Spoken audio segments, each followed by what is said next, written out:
Hello, I'm Chris Hertigan. Thanks again for checking in with us today. Here once again to promote the Alzheimer's Association Longest Day event on June 21st, celebrating the summer solstice. For those of you that have maybe watched the previous videos, I'm glad to see you came in again, but if you're a first timer, Alzheimer's Association has an annual event on the 21st, the longest day, where they celebrate the Day of Light. If you are aware of anybody who has Alzheimer's or dementia-related illnesses, you know that every day is a long day. They live their life in darkness, so we choose this day to celebrate the light of the day. So I put together a fundraiser for that day. We're trying to raise $50,000. And as part of that event, the next few weeks, we're going to try and raise some awareness. So I'm assembling groups of people that I come in contact with who have a story to tell. They've got people that are maybe still alive who are dealing with this illness right now, or similar to me, they've had loved ones that have passed away because of the disease. So sometimes the feeling's a little raw, so I appreciate the fact that they're taking some time for the day to share a few words today. Coming to you today from the Ottawa Lake Volunteer Fire Department in Ottawa Lake, Michigan. I'm privileged to be a member of this department, have been for the last 20 years. I recently participated in the Reason for Hope Breakfast with Alzheimer's and came along with some startling statistics that said 1 in 4 people are impacted by Alzheimer's disease. And I kind of sat back and looked at our department itself, and we've got roughly 20 or 21 active members in our department. And I took inventory, and at least 5, if not 6 or 7 of the members of this department are impacted by this disease. So we're right at the national average, which is kind of scary to think about it, that 1 in 3 people know somebody rather closely that's impacted by this disease. So the individuals I got with me today, I've got Brad Beck, who's our chief, Tim Hill, who's kind of a jack of all trades of the department. He's been an assistant chief, he's been our medical captain, he kind of does a little everything, and then Russell Bieber is also joining us. Russell and Tim have had parents who have passed away from the disease, and Brad's father is in the midst of it right now. So I just asked them to kind of join me today and maybe share a few stories about how this disease has impacted their relationship with their parents, how it's impacted their lives, how they maybe had to change their life a little bit to accommodate and accept what's kind of happened. So what you can do to share with the people that are tuning in to see how they can help. I'd just say that my watching my dad struggle with all the extra work he took and the different times that she would get up in the middle of the night, and it was a real battle for him, and the uncharacteristic things that my mom would do that, you know, was hard to watch and tough battle. And you said your wife took a lot of time taking care of not just your mom, but also her own mother as well? No, she helped out with my mom because living next door, and would, you know, go over and visit and try to rationalize with her when she was trying to do something, you know, off the wall or whatever she was trying to do. So. Now, how long did your mom suffer from the effects of Alzheimer's dementia? Thought it was like 6 years. 6 years? But, yes. Wow. Was only in a home 6 months. You know, Dad couldn't take care of her anymore and was just doing too many things, and it was getting dangerous, so we put her in a home. And I mean, unfortunately, but thankfully, she was only in there 6 months, and so the tough struggle, the last part, was short-lived for her, which, you know, like to see her mom couldn't even communicate with her the last 2 months that she was alive. So yeah, same thing. My mother, probably about 5 years she had it. Started out, you know, not bad. You'd notice little things, maybe you didn't pick up what it was yet.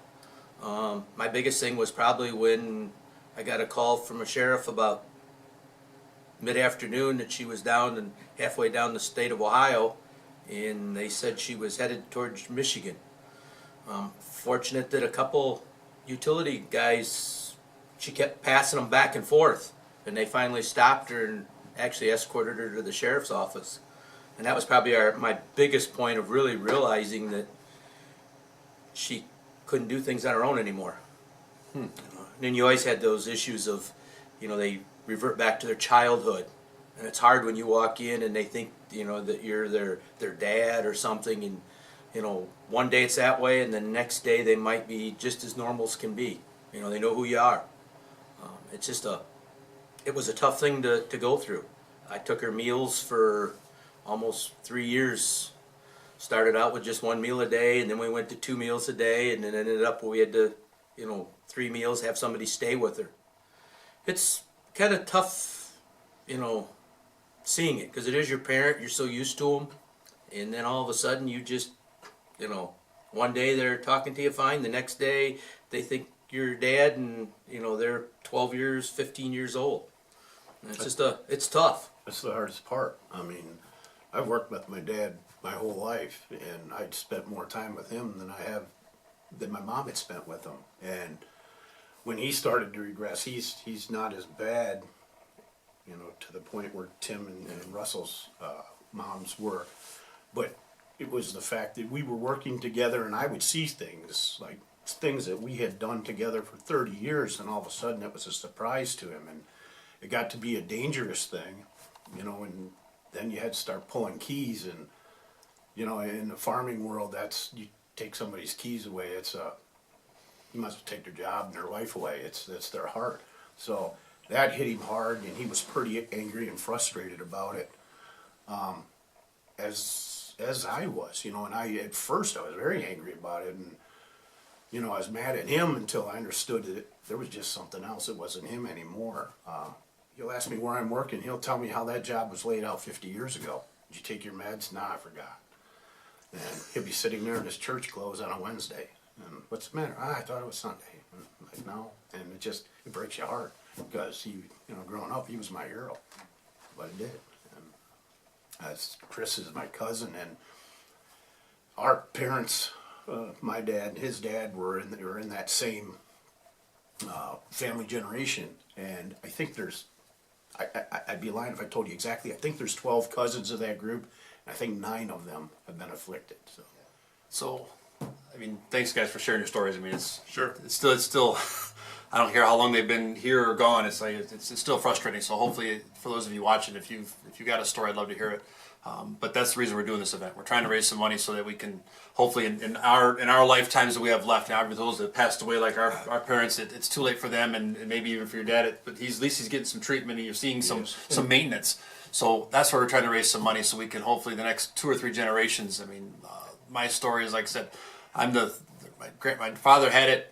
His brother had it, and my grandpa's got it. So the next one in line is me. So selfishly, I'm also trying to look out for myself and then my 2 younger brothers, because like Brad said, they won't quote unquote guarantee that this is hereditary, but it sure seems to point that way. So we're trying to raise some badly needed funds to help continue the efforts to find a cure, maybe some prevention, and help people some early diagnosis and early onset. So if you click below the couple links, there's a couple different ways you can help support this effort.